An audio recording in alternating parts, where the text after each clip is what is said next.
There you go. Yeah, I did. I didn't notice that. Hi, everybody. Woohoo! I'm Marco, and this is ICAP, the National Commercial Archeology Preservation Group.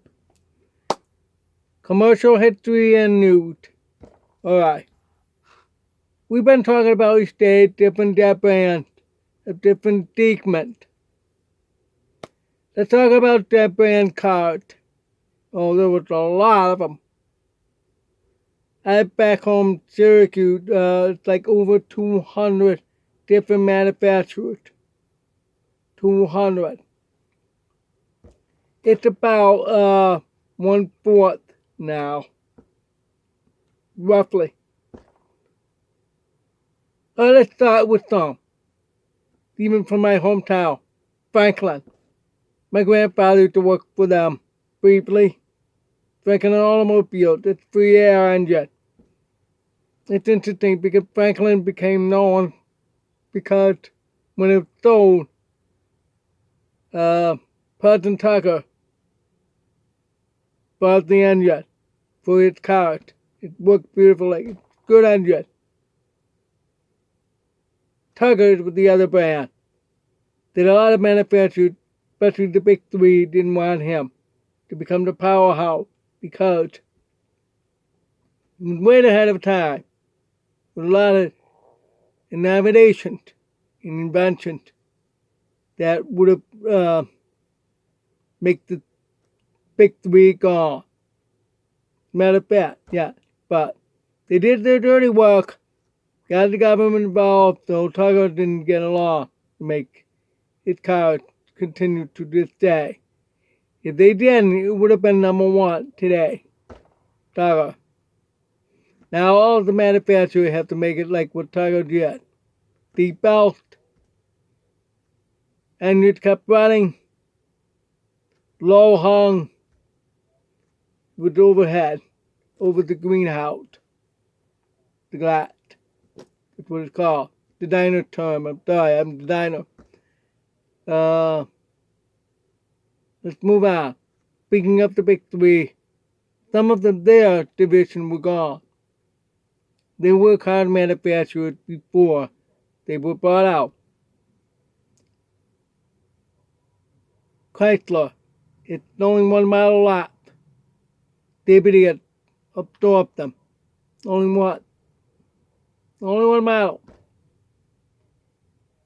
Plymouth, gone. It was really interesting with the powder. That was a really interesting model. The roadster look. Especially vehicle. It's not a regular car. But it didn't last. Okay, Eagle. When Chrysler bought American Motor, it became Eagle. They absorbed the Jeep and the Eagle. But before that, it was just American Motors. There were divisions before that. The Jeep was Willett. Willett used to make Jeep. Those Ford Motor Companies, because of World War II, Jeep had the contract, but they had a contract with Ford to manufacture them for them. For the war effort. Small, quick, light vehicle. Supposed to be off-road. It's still around today. That thing, Willys have evolved slowly. But that's the same one.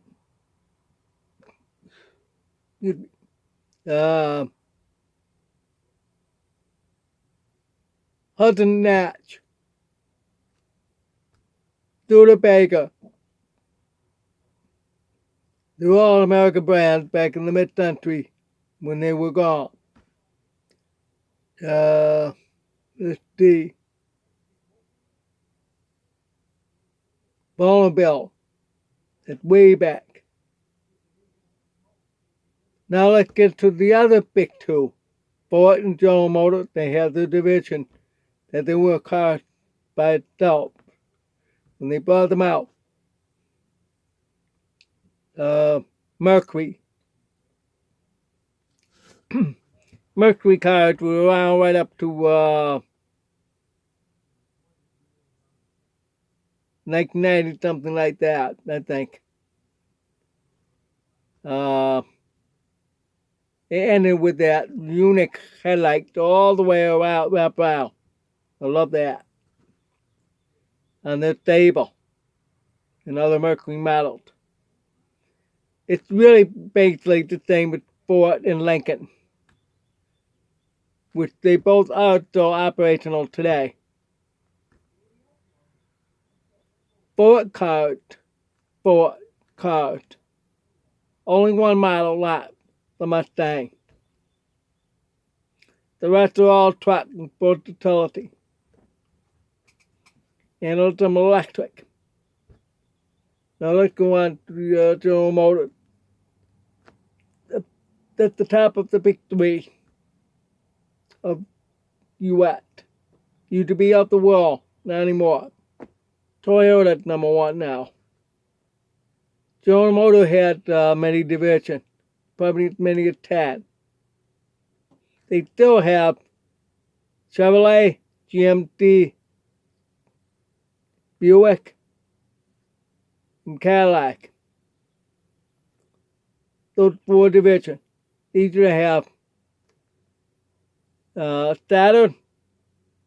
Saturn with very different, unique design than any other division. It was supposed to be one-off type division that totally independent of the others. And no frill. You have to buy after that with a price, no hassle. But I think there's something wrong with that. That's why they were gone.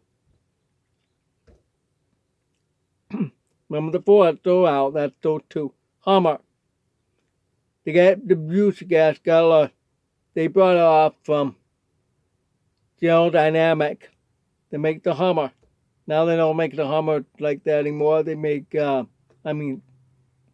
military. They use special vehicles today that fortified themselves more, stronger, heavier, better for the fighting of modern day warfare. No. GEO. It's only a couple miles under Chevrolet. It's like subdivision.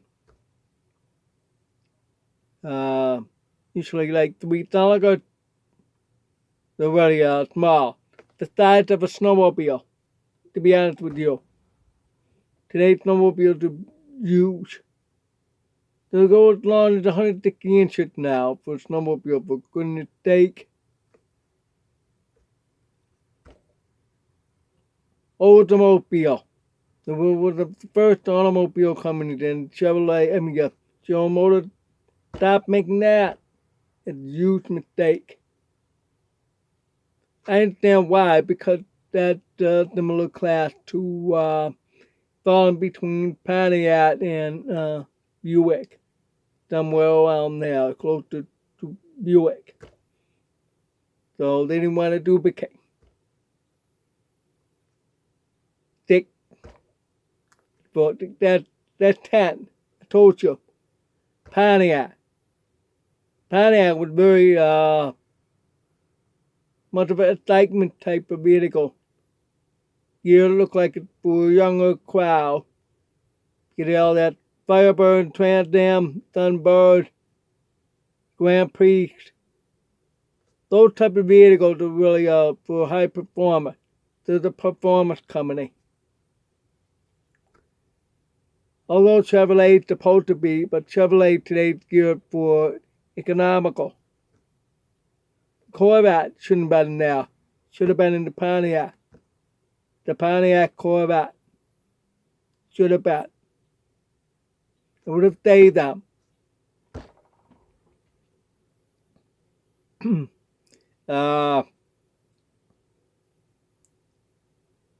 I do know they had a bus company, manufacturing company. I think they stole that. I think they stole to, I'm not sure. But I heard stole to Thorn Industry. But then Thorn sold it. They want to focus on RVs. I'm not sure. General Motors even have used helicopters. Now textile. There's quite a many divisions.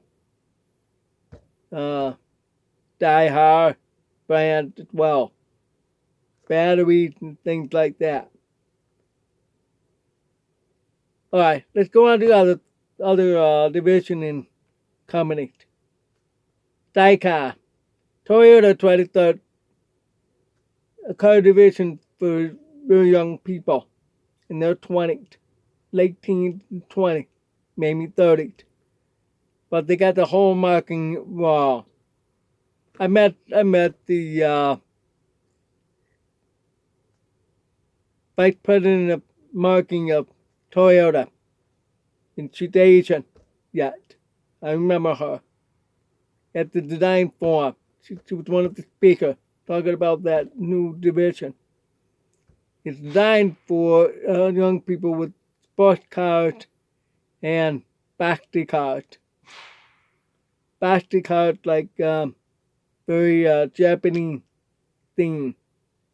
Usually Japanese have a lot of factory cars. Funny thing, they found an average age 56 for people buying the XB factory cars. Toyota said, wait a minute, we're selling to older people those cars, not the young one. Oh, it's all messed up. So Toyota said, that's it. Absorb one of the models into Toyota. The other gone. The Bastion one is gone. The only Bastion one left today would qualify as Kia Taycan, Kia Soul. You know, with a rat going like that in the car, begin to mute it. Funny, cute.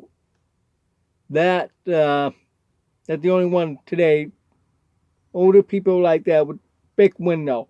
Today cars are making smaller window. I don't like that. I like the big window of the 90s. Those are my favorite decade. The 90s. Because of the big window. So I did putting a lot of those more recent time. Those divisions gone. Because the 90s, 2000, 2010 were really hard time for automobile industry.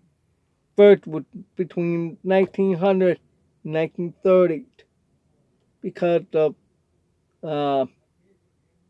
depression and expensive to build cars, expensive to sell. Nobody could afford that, only the wealth. That's why many of them gone. World War II helped reboot. Although the car company cannot build until after 1945, didn't start until 1946 because the war ended in the summer. It took time to retool it. You had to get rid of the airplane tooling, and Ford had to send back all the parts to Willys, things like that. We finally started manufacturing summer of 46, 1946, 1 year later. Retooling. It's the late 46, 47, maybe it began 47. Automobile peak in the 50s, yeah. But it stayed like that until the late 80s, the 90s, and 2000, 2010. That period was harder for cars. And it's harder to get. Many of them have been getting rid of division. Because many car companies today own many divisions. They want to get smaller, fewer division. Because it's cheaper that way because it costs money per letterhead. Different letterhead. If it's one, it's easy to print out all under one letterhead.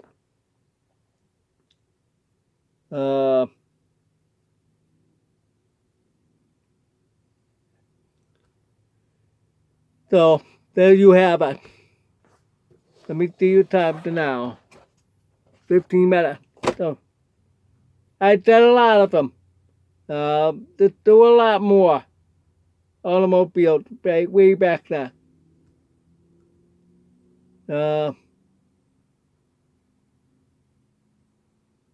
I can't remember the name. I would keep forgetting the name. The car that won the great race. They were built in Buffalo. The movie is True Story. They put a little comedy in it. But it's True Story. I saw the real great race. They went through Syracuse one time. Why didn't I hear about that? The perfect time over downtown Syracuse. Right in Clinton Square.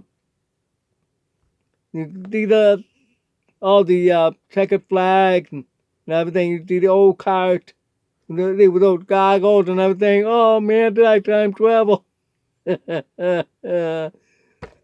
Well, that's their checkpoint. Before the next day they can race off. That was the evening. They were arriving. And the next day they were leaving in the morning to get to their destination. That was really something. That's another bad. The Great Race, you don't hear them anymore. That would have been great, continued today. And they have that Cannonball Run. It's still running, but not everybody's doing that much anymore.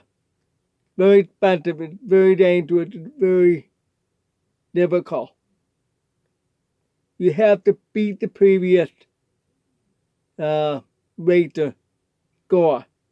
It's not like, who's going to race together?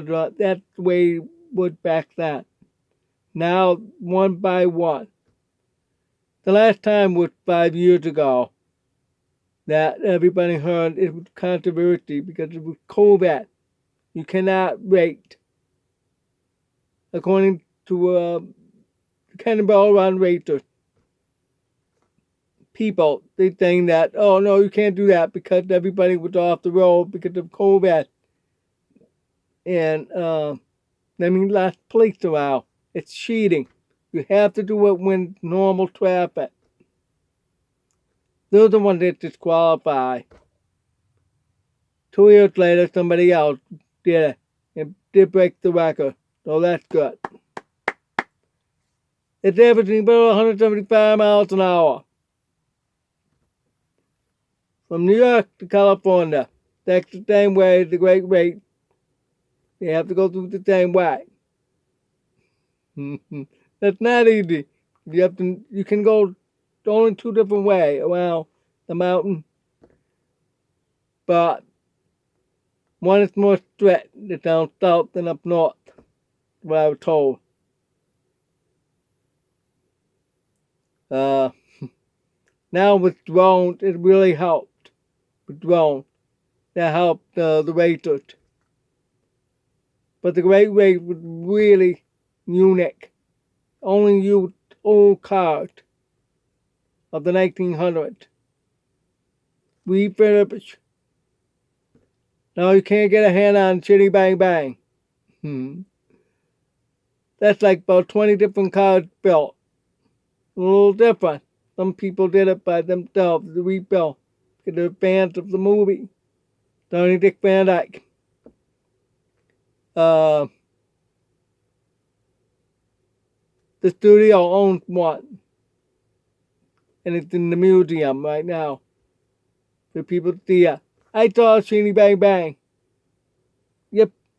In the the Automobile Museum at the Gas Lake Village, Lake George, back in the 70s. It's only a few years after the movie. They said that's the very one that was in the movie. I was really honored to see that.